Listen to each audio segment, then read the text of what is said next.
E aí, pessoal, sejam muito bem-vindos a mais uma análise. Hoje a gente vai virar a chave e mudar completamente a forma como olhamos para o Egito Antigo. Sabe aquela ideia de um império místico, construído apenas com base em magia e feitiçaria? Pois é, esquece isso. Nós vamos mergulhar de cabeça e descobrir uma civilização que, na verdade, era extremamente pragmática e cientificamente avançada para sua época.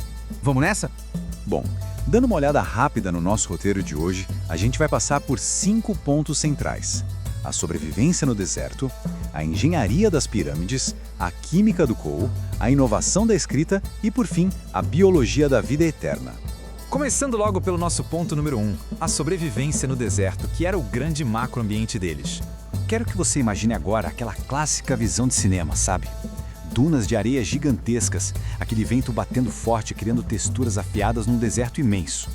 Parece até impossível viver num lugar assim, né? Mas é justamente debaixo dessa paisagem brutal e estéril que se esconde o grande segredo de sobrevivência que definiu o Egito Antigo.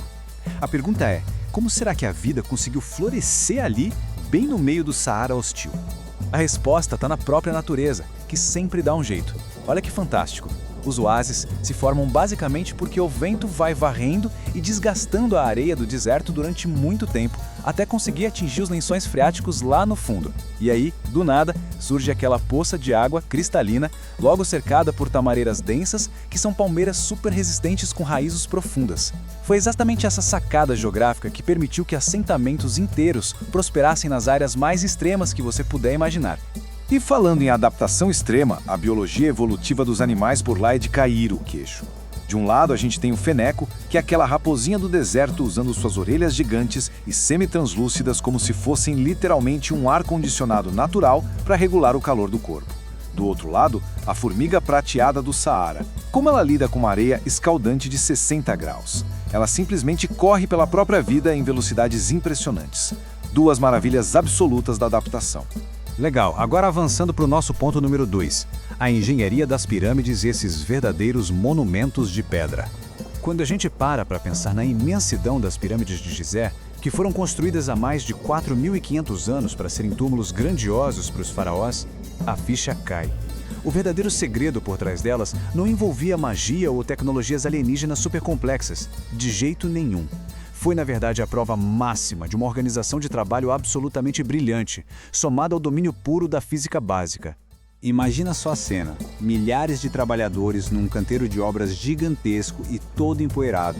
Não tinha trator, não tinha guindaste, era só a força humana mesmo. Eles puxavam blocos colossais de calcário, usando nada além de cordas grossas, arrastando esse peso absurdo sobre grandes rampas de areia. E o truque de mestre da engenharia deles? Eles colocavam toras de madeira e alavancas por baixo para facilitar o movimento. Uma técnica extremamente simples, mas incrivelmente eficiente. Mas aqui está a grande sacada de ouro da civilização egípcia: a sincronização com os ciclos da natureza. Essa obra reuniu o talento de pedreiros, carpinteiros, engenheiros e administradores. Mas a maior parte da força braçal vinha de milhares de camponeses. E sabe quando eles trabalhavam nisso? Justamente durante a época das cheias do Rio Nilo. Como a agricultura era totalmente impossível nesse período porque a terra estava submersa, o Estado mobilizava todo mundo para construir as pirâmides. Ou seja, ninguém ficava parado. Genial, né? Passando agora para o ponto número 3, a química do coal, o lugar exato onde a cosmética encontra a saúde. Todo mundo tem na cabeça aquela imagem clássica dos egípcios antigos, tanto homens quanto mulheres com os olhos fortemente contornados com aquele brilho negro, certo? Mas e se eu te disser que aquele visual que conhecemos tão bem hoje não era motivado só por vaidade estética? Aquela pasta chamada de Mesdemed ou coal era ciência pura. Eles pintavam os olhos para se proteger da poeira e daquela luz solar incrivelmente intensa do deserto. E fica muito melhor, o que muda totalmente a nossa perspectiva sobre eles. Quando eles trituravam o mineral galena para fazer essa mistura, o processo liberava compostos com uma poderosa ação antibacteriana. Em termos práticos, o coal funcionava como um remédio ativo. Ele ajudava a prevenir infecções oculares sérias que eram um risco diário gigantesco por causa das regiões pantanosas ali ao redor do Rio Nilo. E quando a gente observa os registros arqueológicos e vê esses pequenos recipientes cônicos de maquiagem, os delicados bastõezinhos aplicadores de madeira e o pó mineral fininho guardado ali dentro, a gente percebe como essa conquista farmacológica avançada estava perfeitamente ancorada na simplicidade da rotina. É a medicina fazendo parte do dia a dia das pessoas de um jeito incrível. Chegamos ao ponto número 4, a inovação da escrita e a imensa necessidade de velocidade de comunicação. Pensa comigo, o Império Egípcio era vasto demais e a administração precisava ser ágil. É fascinante ver como a linguagem se transformou para acompanhar isso. Lá em 3200 a.C., a gente tinha os hieróglifos, que eram aqueles desenhos complexos e minuciosos esculpidos nas paredes dos templos que tomavam muito tempo.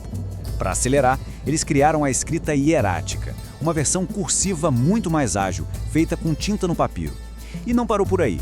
Mais para frente, surgiu a escrita demótica, que era uma ferramenta ultra rápida, totalmente abstrata e padronizada. Eles precisavam dessa velocidade para dar conta de todos os documentos legais e do aparelho estatal no dia a dia. E para encerrar, o nosso ponto número 5, a biologia da vida eterna e o pragmatismo absurdo no domínio do corpo humano. Vamos tirar um pouco a camada do mito da mumificação e olhar para a biologia. Os antigos egípcios chegaram a uma conclusão brilhante sobre a decomposição humana. Eles sabiam que as bactérias responsáveis pelo apodrecimento precisam de água para sobreviver. Então, se o grande objetivo deles era purificar o corpo, preservá-lo para a vida após a morte e vencer as bactérias, a matemática era simples. Eles precisavam eliminar completamente a umidade. Então, como eles resolviam isso na prática? Primeiro, eles removiam cirurgicamente todos os órgãos cheios de líquido, incluindo o cérebro e órgãos internos. Depois, eles limpavam as cavidades do corpo usando ervas fermentadas. E o golpe final, que é o mais impressionante, eles submergiam o corpo inteirinho em sal por aproximadamente 70 dias. Pessoal, isso ia muito além de um ritual espiritual de respeito. Era um processo rigoroso de desidratação para matar qualquer ameaça bacteriana pela sede. E claro que os órgãos retirados não iam para o lixo. Eles eram armazenados e preservados naqueles recipientes belíssimos, que conhecemos como vasos canópicos, que normalmente ficavam ali lado a lado perto do sarcófago. A função deles era crucial, impedir que a umidade interna daqueles órgãos acabassem apodrecendo a múmia. E o fato de serem decorados com as figuras dos 4 filhos de Horus mostra perfeitamente como eles misturaram a fé cultural deles com a implacável ciência da preservação de tecidos. Bom, depois de conectar toda essa geografia, química, linguística e biologia, fica mais do que claro que o Egito Antigo foi um grande trunfo prático da ciência. E para encerrar nossa análise hoje, eu quero deixar uma reflexão para vocês. Parando para pensar em tudo isso, de que outras formas as soluções geniais de sobrevivência e tecnologia dos antigos continuam secretamente a moldar e manter o nosso mundo moderno funcionando? Fica aí o questionamento. Muito obrigado por acompanharem e até a próxima.